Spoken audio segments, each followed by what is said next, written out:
an introduction to the One Piece live action. What's going on, guys? Welcome in. You guys know us as the Brews and the Boys. Dano, aka Cobra Concept, and Garrett, aka Desperate Saint. what's going on? We are back and we're better than ever. Better than ever. As Garrett would say. Better than ever. Better than ever. So we wanted to take this time to introduce something that we're passionate about. We are very excited about One Piece's live action. And so to commemorate this, we decided, hey, let's do an episode breakdown podcast. Let's check it out. Let's see how we like it. Let's enjoy the high tide of the One Piece live action. So here we are, and I hope you stay tuned. If you are not a One Piece fan, or you have never even gotten into One Piece at all, no worries, because we're going to break it down for new listeners and experienced listeners. So no worries there. Here we go. We're going to dive right into this by introducing ourselves, kind of preliminary goals for this podcast, and we'll just dive right in. I'm about to dive in. So, but not to the East Blue if you are devil fruit eater. very true. Very true. You don't need to dive into the ocean if you are a devil fruit eater. And all of our new listeners right now are like, what in the world is a devil fruit eater? You'll learn. You're about to learn. It's about to be fun. So, as we try to keep this as friendly to newcomers as possible, we'll try to not get too far ahead of ourselves, because we don't want to ruin it for anybody. But we will kind of give you kind of an idea of where we are, what we're doing, and what our thoughts are on One Piece so far. So, Garrett, if you don't mind me asking, where are you in your One Piece journey? Because I think we started very similar, about the same time, and we're not caught up completely. I'm on the latter part of it. I'm getting there. So currently I am on episode 617 or 618 in the Punk Hazard arc. Bear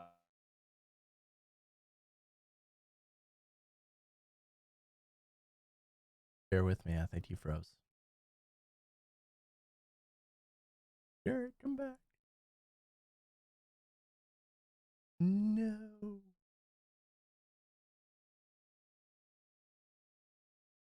All right.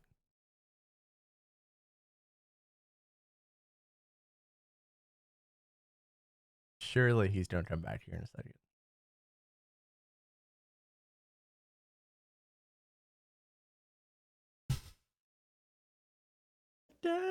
Whoa, you're back. You're back. There we go. Yeah. I don't know what happens there. All right. Yeah. So I'm on episode like 617, 618. I'm in Punk Hazard right now, over halfway through to being caught up and current, not finished, which is wild. To put into perspective, this show started the year I was born. That's insane. At least the manga. I don't know when the first episode was, but I think it's right around like 1998, 1999. So that's insane. That it's still not only like popular, but probably the most popular thing to ever exist. Mm-hmm. And it's super cool. But yeah, 617, 618, almost finished with Punk Hazard, and very much enjoying the grind of the show. Heck yeah. And we will get to this, but I will say it. He began writing in 1996, and the anime began broadcasting in 1999. Crazy. It is very crazy. And as you were talking about that, I took the second to kind of look that up. We've got a smorgasbord of information in front of us that we've kind of compiled, getting ready for today's episode. So If you hear us or see us take a second to kind of go through that list, it's because we're trying to fact check. We just Um, want to be accurate. just want to be accurate. Yeah. We have to do right by the One Piece. Oh, yeah, definitely. And like Garrett said, what you said, 617, 618. Yeah, I right there. believe in my journey, I am at 689. Very similar, kind of into the next arc of Dressrosa. Very, very incredible show. I know a lot of times the episode count steers people away. A lot of times people are like, "Oh, 1,000 episodes? No chance am I watching that." And I'm here to tell you, they fly. You don't Hmm. even realize that you go through some of these episodes, truly. And some of those arcs are so well written and so in depth that it's hard to really put an emphasis on time because I mean, like I said, I think the arc that Garrett is on right now, I think I flew through that. I think I got it done in like 2 days, and that was insane. I think I watched like 40 something episodes in 2 days. It's paced well. That's the thing about the show. Mm-hmm. Of course, like any show, um, it takes time, to learn the different, especially like anime related, right? So you have like all your different power systems. In Naruto, you've got your ninjutsu, genjutsu. Like it takes a while for everything to kind of play in and get locked in to where the audience understands. And yes, One Piece is long, but they have set it up so well. You get your introduction to this, and then the next power up, and then there's actually three other small segments of things that you can get into. Um, they set it up well and do a good job describing and kind of where other shows that are, we got to be done in 300 episodes. This one has been able to dive in and like really get down to like the nitty gritty and just shows that Oda is a genius when it comes to actual like world building. That's the coolest part about One Piece. It is like anything goes, Oh yeah. but it's somehow always fits. True. And not only does everything somehow always fit, but he is a absolute genius when it comes to looping characters back into the whole genre. You Hundreds think, of chapters later, yeah, you think, hundreds of oh, chapters later. Joe out there, Joe had like 2 episodes of screen time. Well, Joe shows up like 100 episodes later and he's like, he has Stud. this or that. And you're like, whoa, I thought Joe was a nobody. Yeah. That's so cool. And just about every character we have come across has made a second appearance. Hmm. And it's funny to me because I'm not there. I've heard spoilers, but some of the characters from the very first season have been making a comeback into this latter chapter of the manga.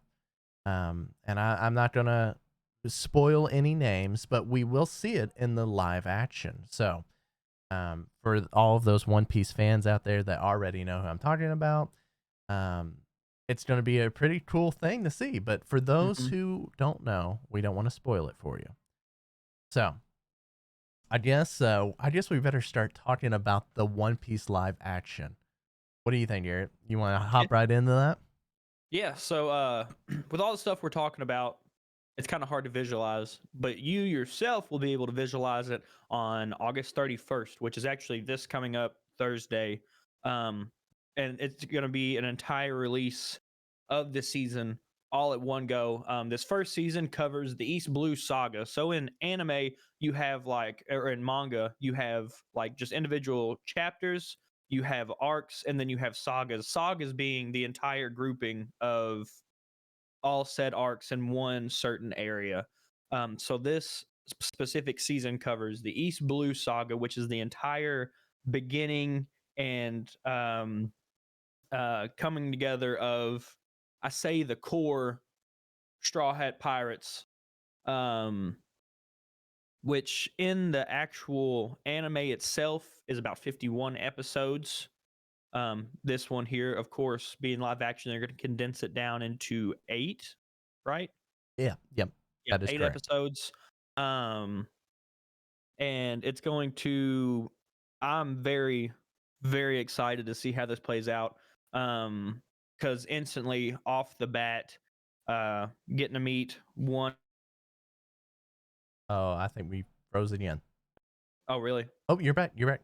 Okay, cool. Yeah. Uh, get to meet, a couple of the coolest villains, but you kind of get an idea of what One Piece is already going to look like just in 8 episodes. So for someone who's wanting to get into One Piece or just try to see if it's even something that you would like, of course you have to take a different rendition with a grain of salt. Um but if you're like, holy cow, like this is kind of cool, I want to see it in like the traditional art style or whatever. It gives you a good look to see if you would enjoy the plot, I guess, so Hmm. to say. Um, but I mean, yeah. So that first saga is 51 episodes. They're about 18 to 22 minutes a piece if you skip the intros and outros. Um, but man, it's iconic. It's such an iconic beginning to like a show like this. Um, and I can't wait for to see what it looks like, live action and Right. what it's gonna play out. And if I still get the goosebumps of some of the walks and the entrances and all that stuff, I'm pumped. I kind of agree with that, especially the goosebumps feeling. There's a lot of iconic scenes in the East Blue, and 51 episodes seems like a lot. I will say there's what, like 4 episodes of filler within those 51. T- Um, the role of like One Piece typically is for every 100 episodes you get 10, so it's yeah, only technically about 10% right. filler. So not a whole lot of filler. 51 episodes does feel like a lot, but hey, it's broken down into 8 different episodes, about an hour each. I think we're still waiting to see how long the run times are. Um, and I know the very first episode is an hour and 9 minutes. I'm not 100% sure on the other episodes what their official length is. Um, but I think for a Netflix show, I've never been more excited because I can't tell you how many times Netflix has really put out something that I've been like, I've got to see it. Hmm. This this truly might be the only thing that Netflix has put out that I've been like, I'd drop everything, I gotta see it. And they've tried like other live action renditions of anime and manga and stuff before, but I don't know if it's ever had the backing of the actual author or Hmm. what is it, mangaka, I think is what it's is I that th- the actual Something like title. that. Yeah. But never actually like truly I feel like had the backing that Ichiro Oda has given this show. Hmm. um and none of them have had the budget or you know the actual like the cast itself um feels like when you watch interviews with this cast and stuff, it like gives me kind of goosebumps Yeah. because it's like they were meant to be together, Yeah. um which I find is insane. It's it's gonna be so cool. It is. It is. And like you said, he has such a major influence in it that he even told us, if this is not good, I'm pulling the plug on it. Like if it's not what I expect, I'm not putting it out there. Which is incredible. That's how much influence he has on this live action adaptation. And Garrett mentioned it earlier. There's so many live actions out there that have come and gone that have been brutally bad. Well, they I did think the Death Note. They the did Death Full Note one Metal was bad. Alchemist. Didn't they do a live action Attack on Titan? They did.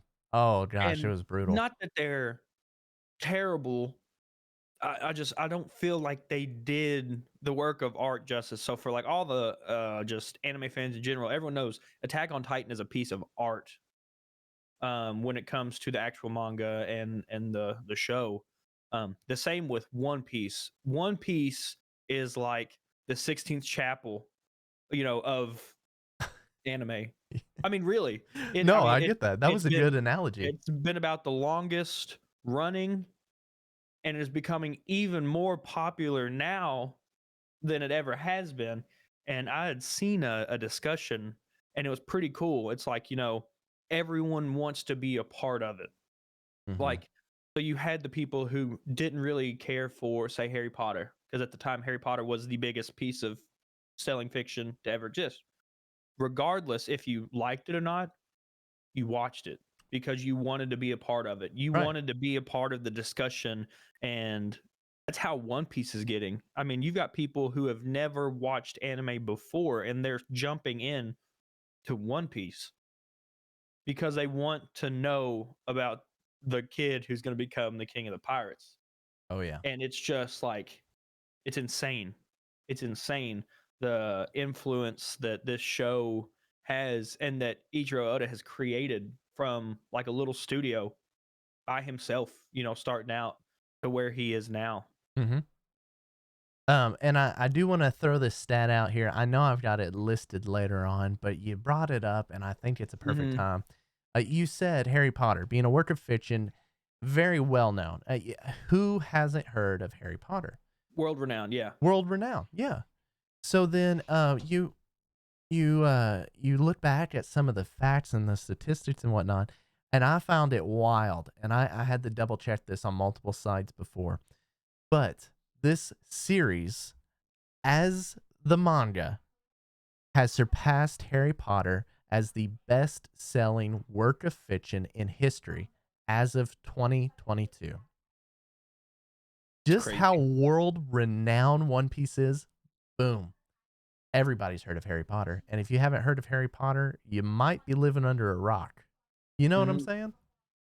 So, and, you know, no worries to anybody who hasn't seen One Piece. I'm not calling you a hermit for living under the rock or anything like that. This is just a perfect opportunity to get your feet wet, check it out, Yeah. and if it's something for you, hop right in it. You're ready to rock because you're never going to be too late, Oh, true. regardless. And that's a beauty. Like if it's still going on now, um, and of the last like few chapters and everything, Oda released a statement like, "Hey, this is actually One Piece." So the first 1,050 episodes was the build up. But you're getting in at a time where the tides are actually starting to change in the show, and is really going to be intense because the show, as goofy and as childish and everything as it seems at first, is actually extremely deep with a lot of different meanings, a lot of different ways to inspire and empower a lot of big social issues Mm-hmm. that are current in today's society, from discrimination, racism, uh, government issues. I mean, it's crazy that a guy can tie that into a Into show a so happy-go-lucky show. lighthearted. Yeah. And even after time skip, where it gets a little bit more grim, it's still at the core a lighthearted show. And from what I can see from just like the trailer and the interviews with the cast, this cast embodies that lightheartedness that Luffy and the rest of the crew in the in the anime and the manga actually have. Yeah. 100%. And you're right. He has this very lighthearted, happy-go-lucky feel to his work, and it's intentional. It is 100% Mhm. intentional. Think of like an Adam Sandler movie. When have you seen an Adam Sandler movie that had a bad ending? You know what I'm saying? Adam Sandler always makes his movies to where the good guy always wins. He gets the girl, everybody's happy, and the world Mhm. is right. That's exactly how Oda has kind of written this story out to be. Yes, you get some very hard notions of things that will truly rock you to the core, and Don't forget some heartbreak too. you get some sad, Get some heartbreaking heartbreak. stories, backstories of people, but he always makes it right at the end. And I love that. That is totally for Mhm. me. I know some people don't like that. That's a cliche ending, but man, I tell you what, a happy ending is always a good ending for me. Mhm. Kind of Um, back on Go ahead. the track of things. So we got to talking about one, the backing of Oda, and two, I mentioned the cost, the budget Um, this live action reportedly, I don't know if it's actually 100% been released yet, has a budget of roughly $18 million per episode.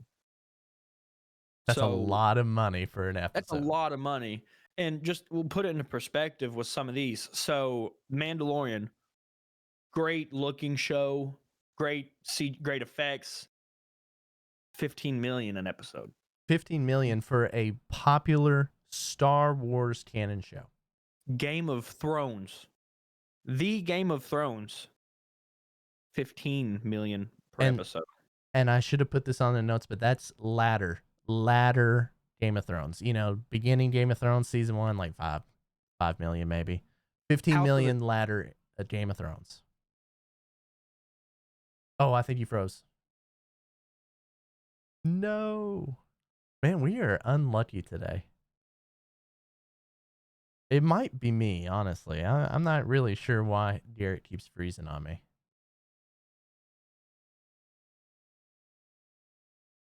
I'm a little worried now. While he is coming back, I'll go ahead and finish his. Oh, there he is. There he is. He's I'm back. back. There. It's so weird. It is so weird. So House of the Dragon, the prequel to Game of Thrones, massive budget of 20 million per episode. But you're talking this is cast of hundreds and hundreds of people, massive battles. Outer Banks, a very popular show, only 5 million per episode. Stranger Things is 30 million per episode. So if you kind of put Season 4. season 4, sorry, Yeah. season 4. So if you kind of put One Piece live action there, more towards the upper middle side of all that, you can see what this production could actually be. Mm-hmm. With everything, and I'm curious to see how they do it with the Going Merry, with all the different villains and the CGI for the devil fruits and all this stuff. I'm curious to see how that goes. But with that kind of money, I mean, there's potential for some outstanding cinematics, and I'm pumped. For sure. And you kind of mentioned it when you said like you wanted to see the Going Merry. For our newcomers, the Going Merry is the very popular ship that our pirates put themselves on, and they travel throughout the East Blue. And from what we have seen, the actual world building of, say, like the pirate ships and some of the locations and whatnot that we visit look incredible. Mm-hmm. We truly have some of the best looking set designs that I have seen in a show in a while. Because I mean, and I feel bad for kind of spoiling this, but the Barati that we see, I think in like episode 5 or something It's coming up, gonna be episode 5. episode 5 might be one of the coolest looking set designs I think I've ever seen. Not going to kind of break it down too much. Our original One Piece fans will probably know, but any newcomers probably will not. But it is just fantastic looking. It looks like they poured their heart and soul into creating a boat so perfect. So I think that they put this 18 million per an episode to work. I think that they did everything they could to make it stand out, and I can't wait. I think if you had to make something stand out in this show, I think those set pieces will be awesome to see. And not only that, but I think the CGI, I think that the abilities that we're going to see through the show are going to be very um, clean looking as well. I think we're going to get a lot of um, like I don't know how to say this, but I think we're going to get a lot of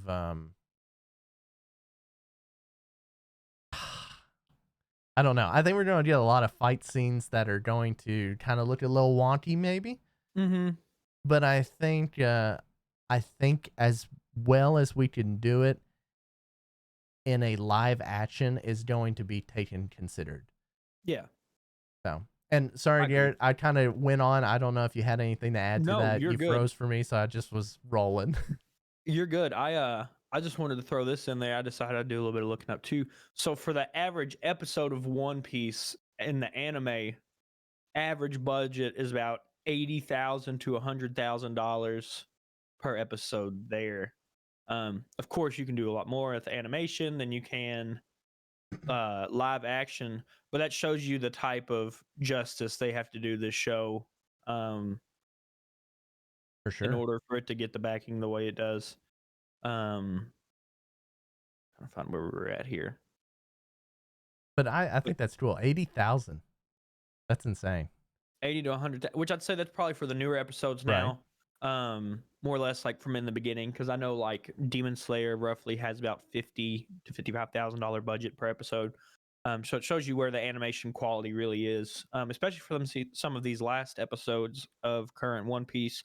They brought in animators who have animated some of the best scenes in anime for like 3 or 4 episodes for One Piece, because it's hit a pretty big trivial point in the show.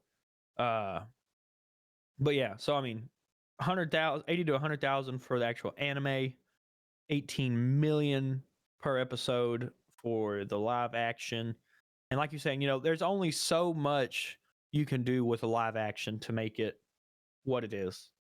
Of Right. course, it's going to look a lot better or look like it makes a lot more sense than an anime because it's animated. It's hand drawn. It doesn't look as goofy as Inaki, the boy who's playing Luffy, where his arm stretches 40 foot back. It's only going to look so good, but at the same time, as good as it can look is how I expect it to look for this show. Yeah. I get that. We kind of briefly talked about this, but he began writing this in 1996, and the anime began to broadcast in 1999. So of course, you get in the 80, $100,000 episodes.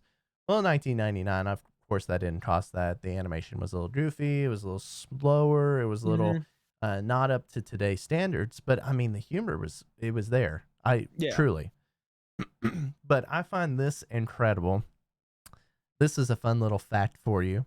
By August of 2022, One Piece had over 516.6 million copies in circulation between 61 countries and regions worldwide.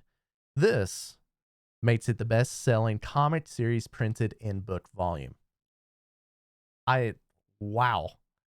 That 61 countries and regions worldwide. Mm-hmm. I'm over here thinking like how far out has like Superman made it? I know everybody knows of Superman. How Mm-hmm. many different countries is Superman in? You know? Mm-hmm. I think that's the wildest thing.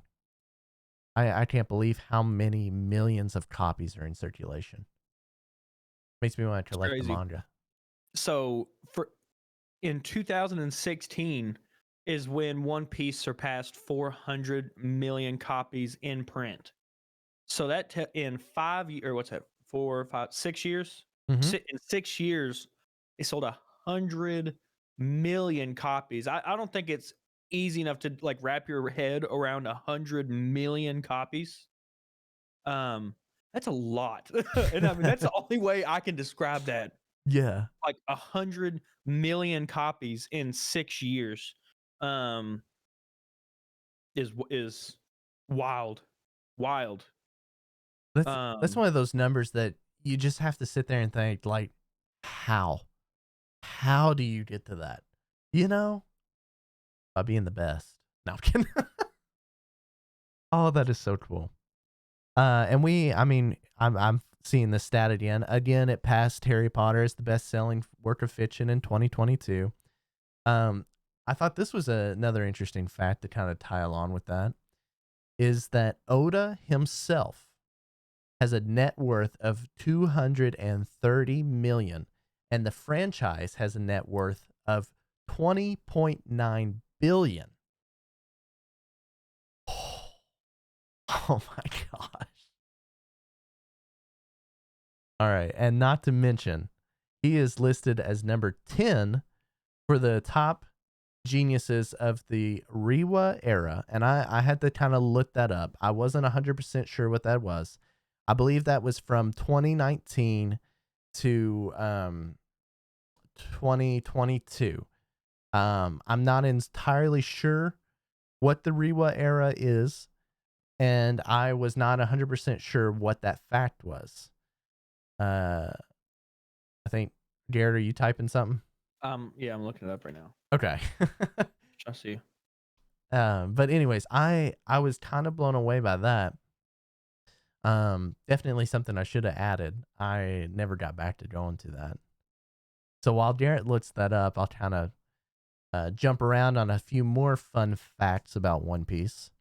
One Piece has also been the face of Shonen Jump for 23 years in a row. And Shonen Jump is actually a massively popular magazine, manga magazine style thing from Japan.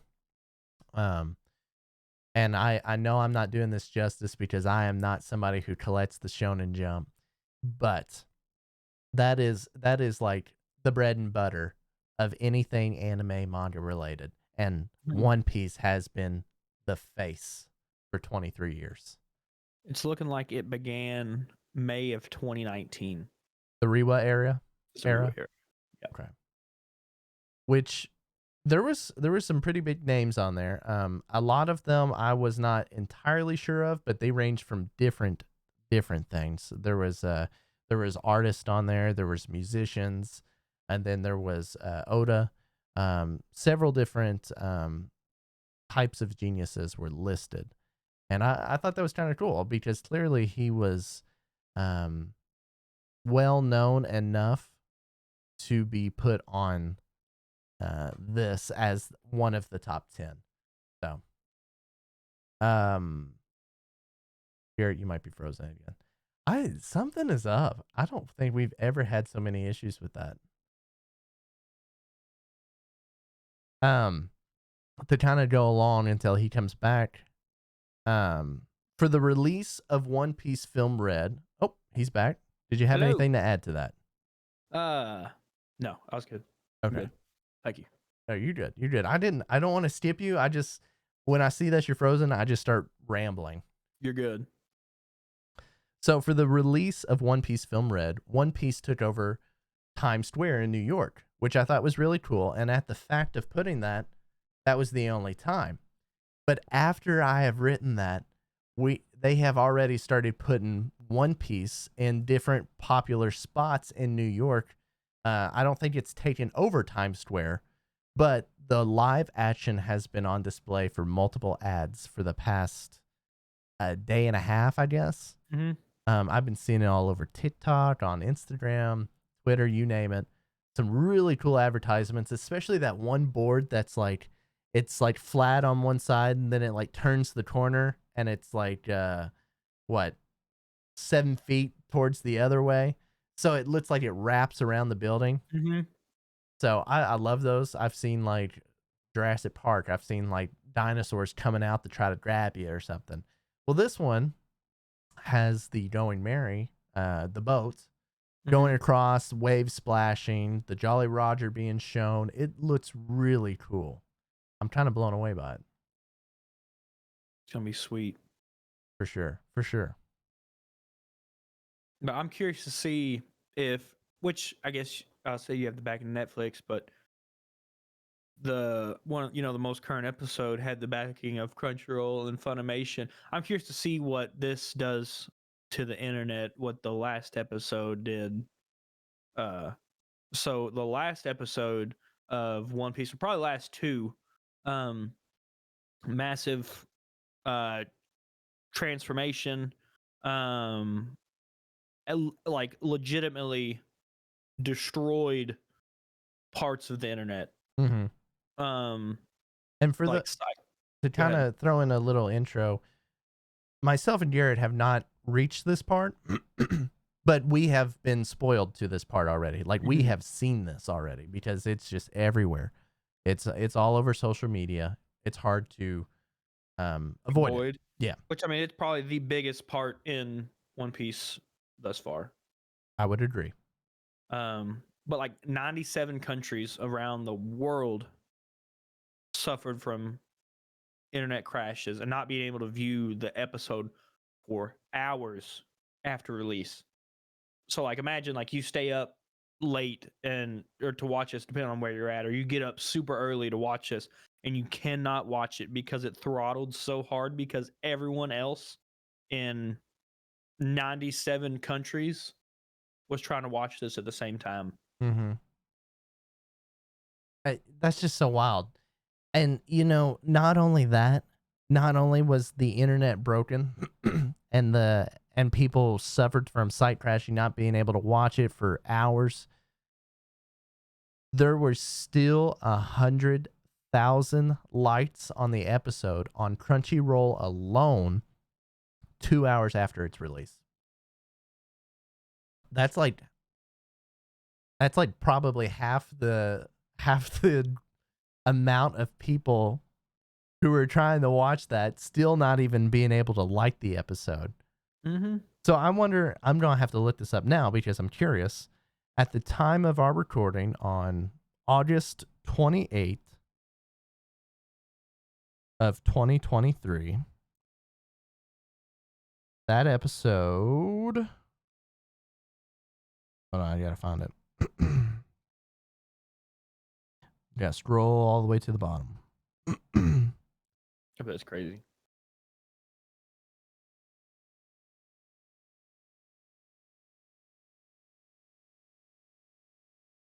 I'm gonna let you scroll for a little bit. Yeah, you're good. But I mean, so that just goes to show you like what this show really is. And I mean, on top of that, I mean, One Piece itself has broke several like publishing records over the years, has set the Guinness World Record for the most copies published of the same comic by a single author twice. Twice. Also, I found it 308,000. So, tripled that number Just on Crunchyroll alone. Dang. So, wild. And then, so you said comic book series twice. So at this time, there is 1,073, or is it 4 now? Should be. Is there an episode released yesterday? I guess we're at 1,074. It's either 73 or 74. I think Sundays are the release days. 70. I'll let Jared look that up. Yeah, you're good. I'm trying to scroll real quick. But regardless, it is by far the longest series in the world today. That is that is so crazy. 1,073 or 4 episodes, and it's not even done. 74. 74. There we go. So, wild. We're not even done. It's still cooking. Let it cook, baby. Let it cook. It's. I think we're getting, unfortunately, to the latter part. I think it's really at a pivotal turning point now. So, like, if you're interested, hop on. Like, it's not a bandwagon thing. It's legitimately probably one of the best shows like I've ever, if not the best show I've probably ever watched. And if you have a hard time watching so many episodes, you don't like the old animation, stuff like that, no worries. They do have movies. You can go back and watch, say, like the East Blue as a movie. Yes, you miss a lot of interactions that I think might be somewhat important, but in the same breath, you are you kind of get this. I'm sorry. You catch up quicker. I mean, you catch up quicker, and you still get the true, like, the true story of it, like every single canon piece, but you kind of miss some of the funny stuff, some of the extra stuff that they do. There's a thing. Is it One Pace? Yes. One Piece Pace or One Pace? It is One Pace. And it will literally list out, like, if you want to watch X of, like, this movie, watch these episodes, this movie, these episodes, and it'll help you um, pace to catch up as quick as possible and skip some of the fluff. But the fluff in this show is hilarious and Oh it's yeah. good. Like there's some like I've skipped because it is like blatant filler, but like there's some of it like you get to watch and you have no idea and you're like I just watched, 4.5 hours of filler, but it was good. hmm there is one arc especially, and I think our friends who have seen the show probably know, but there is one arc of filler that is so worth watching. Like I thoroughly enjoyed it. I laughed my hardest I have ever laughed in that show. Especially when, say, our main character Luffy followed the guy throughout the tunnel, and he kept turning around to look for Luffy, and Luffy was just standing behind him the whole time. He's signing everything. Are you talking about G8 or G8. I hated G8. G8 was so good. Hated it. I I hated it. laughed, It took dude. me because it was like coming right off of Skypiea and it just like took me forever.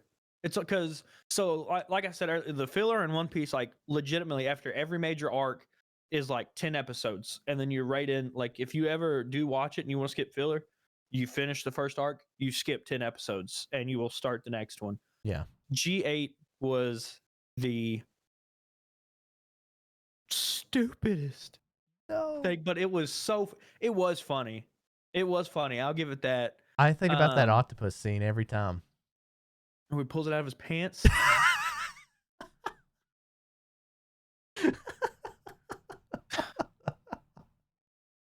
That it's Oh. Our that new it's viewers are like, "What?" again, it's this kind. I mean, it's that kind of show. Like, Yeah. there's childish humor. There's like adult humor. Like Zorro is the king of him and Robin are like the king of adult humor. Yeah. And it's funny. But I mean, yeah, you've got all kinds of stuff. Like that show is literally anything that he wants it to be and makes it fit because it literally does. That's True. how kind of outlandish this show can be sometimes. Which makes sense because he was inspired by Wizard of Oz to make this show or make the manga. Yeah. Um, Which one of the inspirations was Wizard of Oz? But what? How do you get pirates but from just an it's inspiration of Wizard of Oz? it's So the adventure, yeah, like I don't know if this was his quote or what, but it is the reward of adventure is the adventure itself. yes, that I Um, think that was his quote because I and so think I he was remember that. going for where travel is important, but the goal is the most important, and the goal is adventure. So actually, recently just finished Fishman Island. And I don't know why this just caught me, but it's actually a really good quote. So Luffy is with this lady. I'm not going to spoil it for anybody, but she hadn't been out of her room in like 10 years. Uh, and she was like, Luffy, she was like, is this what you can consider an adventure? And he said, anytime your heart is beating loudly is an adventure. And that was super sick. And that's literally what that show is. Yeah. Like, it's just the rush. And the fact that he threw that into Luffy, who is 9 out of 10 times an idiot, and actually has like a really good, like, legitimate, like, Instagram caption worthy quote is sweet, but that is literally what the show is about. That's hmm what it encompasses is literally the journey, friendship, and like overcoming all odds by knowing you're gonna be better. It's sick, sick. Very sick. There are so many wonderful, awesome quotes from that show. And I'm not going to spoil them all because you definitely just need to check them out if you haven't already. Mm-hmm. Um, Definitely have. but the kind of move from that, the kind of move on from that, I think we better start telling about our live action cast. I know some people are curious about them, wondering what they might be um, in as far as like previous shows or movies or anything, their acting experience, stuff like that. We did a little research on them, and obviously we are not detectives. We didn't get everything, but we got some fun facts about them. And so please bear with us because I'm sure I'm going to butcher some names. I Uh, will for sure. there we go. So we'll kind of go through this list. Anaki Godoy is Monkey D. Luffy. He was originally born in Mexico City during the year of 2003. So he is kind of the youngest of the cast members. I don't know about the full cast, like all the side characters and whatnot, but as far as the main character, he is definitely the youngest. He has experience through several TV shows, such as La Cuerda del Centauro. I probably butchered that. I'm sorry, NK, if you end up watching this. The Imperfects and Mech Zombies. I think that he has been very active as far as his acting career in the past, 3, 4 years. I think he's really just hit it hard. It Hmm. seems like he's been in a lot of things over these past couple of years, which is kind of cool to see. He looks like he is a budding actor. He looks like he's got a lot of opportunity ahead of him. He is funny, and I'll tell you what. I think the fact of why he was chosen makes this even cooler. For those who don't know, our character Monkey D. Luffy is a quite funny character. Like practically the entire show is funny. Well, a really cool thing about this show is that when he was the live action show, is that when he was auditioning for it, he apparently auditioned, sent in his audition tape and whatnot, and they responded back and said, make it a little more lighthearted. You don't have to be so serious. It's a very not so serious role. Hmm. And so he did it again and he sent that back through. And when he did so, apparently he made Oda laugh, the author of One Piece laugh. And supposedly that is the reason why he got the role of Monkey Hmm. D. Luffy, is because he made the author laugh. And that's so freaking cool. Yeah, it's the embodiment of Luffy, and they actually got to get together. Um, Inaki went and visited Oda.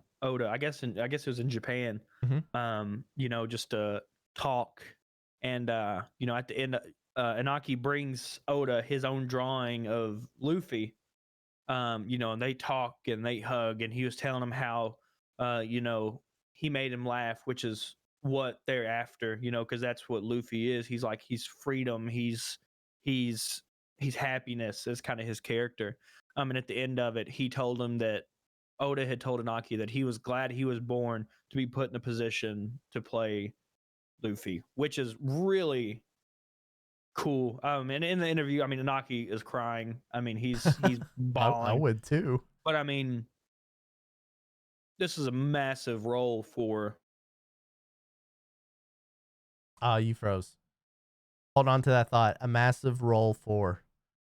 Um, Gosh dang. Okay, you're back. You're back. I'm sorry. Okay, a massive role for a 20-year-old to play the biggest fictional character in history for its first ever live action, and to have the author of that tell you all these nice things is crazy. That is so So, crazy. so shout out to him. Yeah. The next When you're one, famous, send me an autograph, please. yes, no kidding. The next one, and I'm totally gonna butcher this one, and I'm very sorry if I do, but I think it's Makinyu. Makinyu was born in Tokyo in 1996. So this is the gentleman that plays Roanoa Zoro for the live action, and he's previously been in Knights of the Zodiac, Ruro Uni Kenshin, Uni Kenshin. I guess that's it. I'm very sorry. Um, and then Pacific Rim Uprising, which is actually kind of cool. Um, I think it's the second one, Mm-hmm. I right? think that is the second one. Which if you don't know Pacific Rim, it's like the big robots that were like literally just in the water, like out in like under the Golden Gate Bridge and stuff. But it's a really cool movie.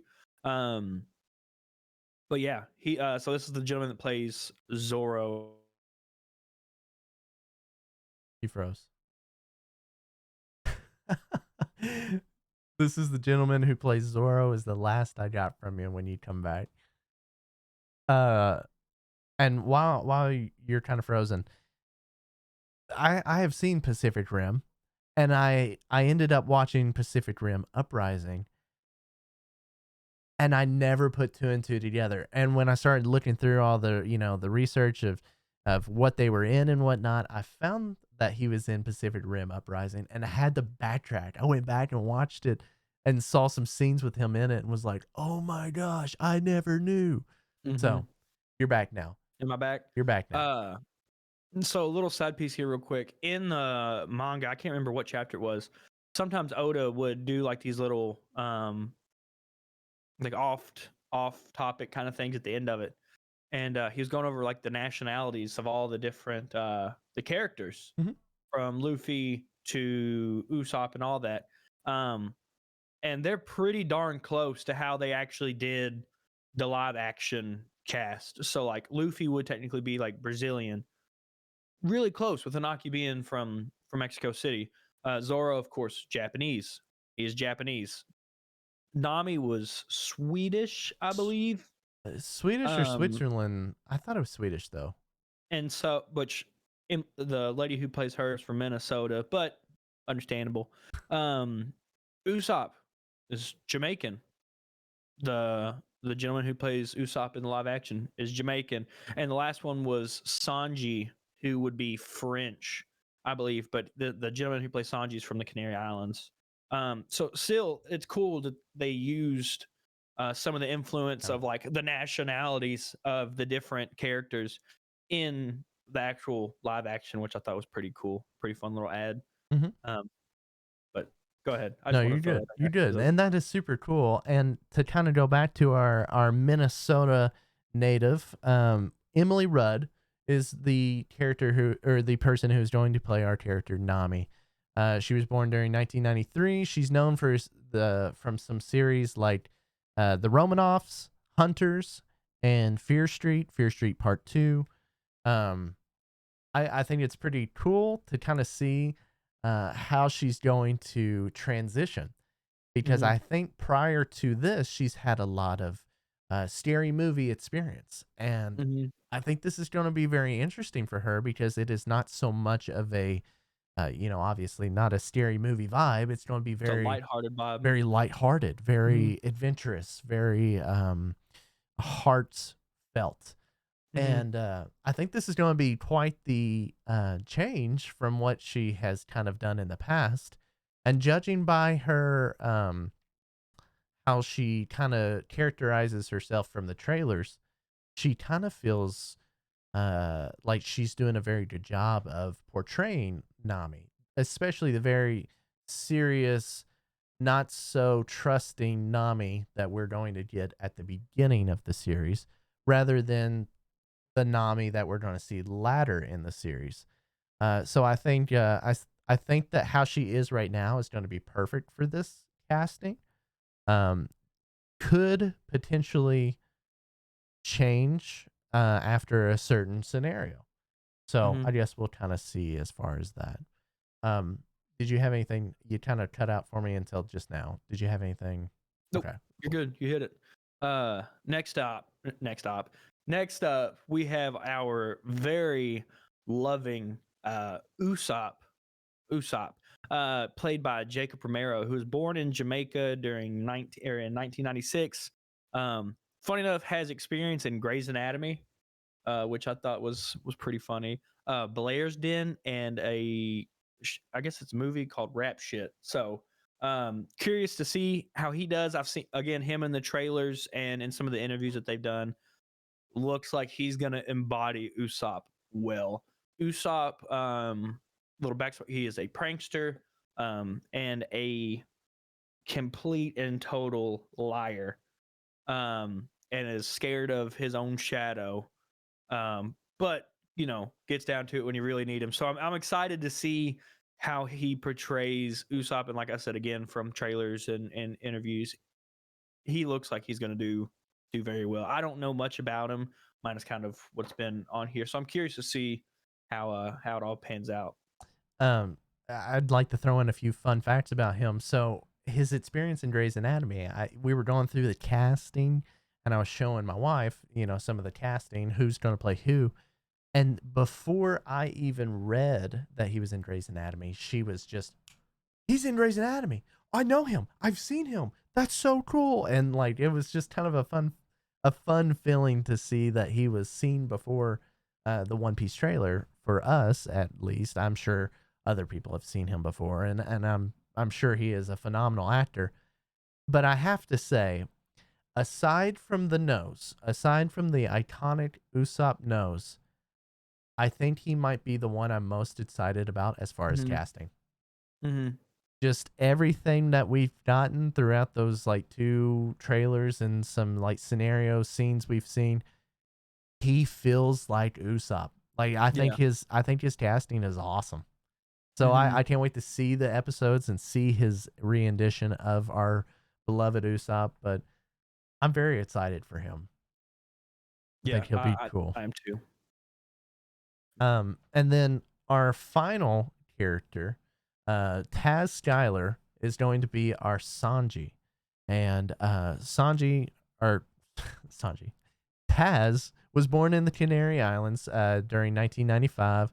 He's been in the Lazarus Project, which I have not seen, but I have heard of that name. I've seen it before. He's also in Villain, and he's also in Boiling Point. Um, I think his looks give me a Sanji vibe. Like Mhm. I think they casted him very well as far as the looks wise. I don't know his acting. I haven't seen a whole lot about him. I'm very intrigued by him, and I think that he probably will be a pretty good uh, character. And He is the one that I'm most nervous for. okay, I completely Um, understand that.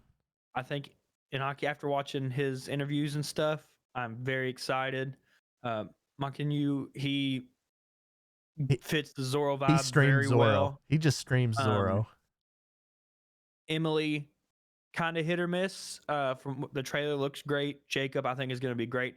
Taz is the one that kind of scares me because Sanji is a very weird character because he's very much like extremely masculine, and he's a doesn't take no crap kind of thing until there's a woman involved, and then Nice, nice dressed, very he is the elegant, and goofiest, yeah, and then he's super goofy yeah, whenever there's a woman involved. Um, and Taz, he looked kind of big.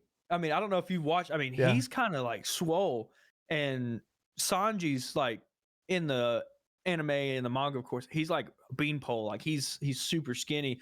Taz is kind of swole. I mean, he's big.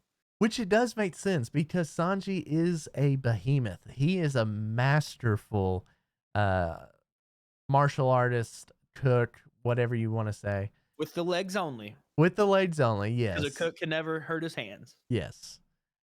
So, And I'm excited to see this version of him. But I, like you, I mhm. think I'm most nervous about Taz. I But have not seen, to say that Taz isn't going to kill it. He might go out there swinging and we might be mhm. like, dang, I have, he's I, good.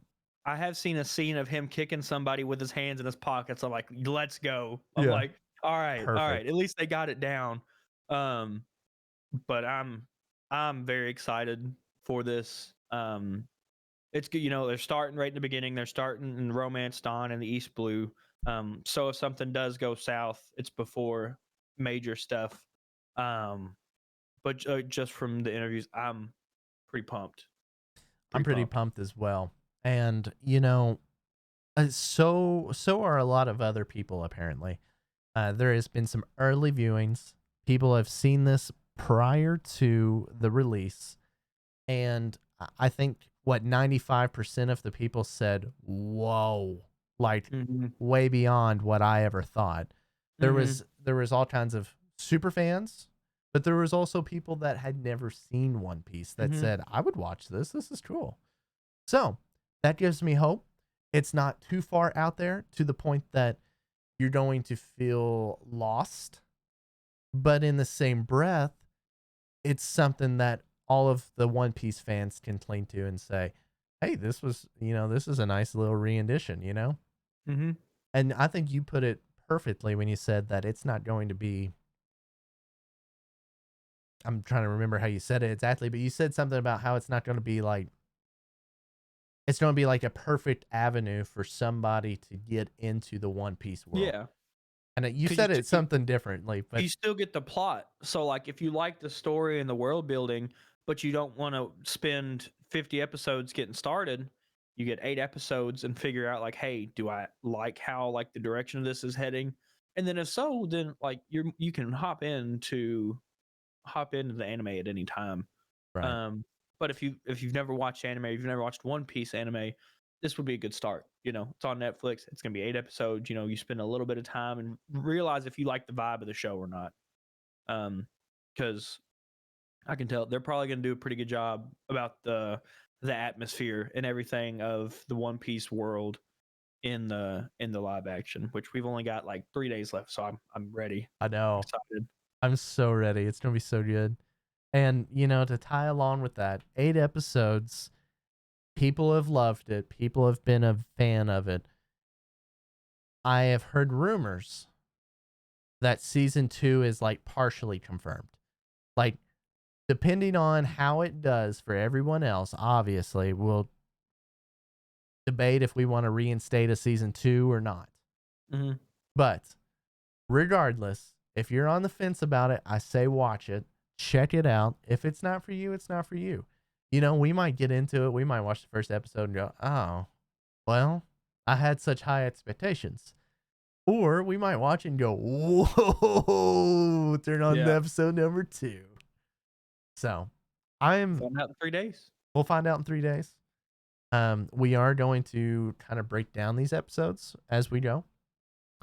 We didn't give you too much in depth as far as episode 1 through 8, who's in each episode, where the scenes take place, stuff like that.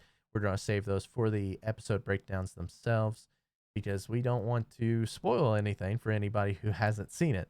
So Mm-hmm. make sure you watch the episode. So, like, for example, episode 1, watch episode 1, come check out the video. We're going to break it down. Watch episode 2, we'll break that down, etc. So that's how we're going to do it. That's how you can expect to see these videos. We'll try our best not to spoil you for the next episodes coming up, but also try to prepare you for what you might see. Mm-hmm. Because it's not going to be exactly the same as the anime. We're going to have a few changes to kind of fit in storylines. And who knows? Maybe at the end we might kind of break down and say, well, here's where we went from here to here in the anime. This is what was different. That could be an Mm-hmm. interesting video, maybe. But I think we'll talk about that and try to figure out what we want to do and Go from there. go from there. Man, I'm excited. I can't wait. So I'm excited. I'm excited. It's gonna be fun to go back and kind of see it all from the beginning again. Revisit some villains and all that stuff. Mm-hmm. Uh, do it. Let's do it. All right. Well, this is going to be it from us. We're going to put this out. It's going to be on YouTube. It's going to be on most Spotify, Apple, Google, you name it. We will be back. Look for us. Make sure you subscribe to the channel or to the podcast or whatever you want to do. Check out our prior videos. Tell us if you want us to come back. Brews and the Boys can make it come back as soon as I get Garrett on board. But anyways, thank you all, and we'll see you next time. Peace.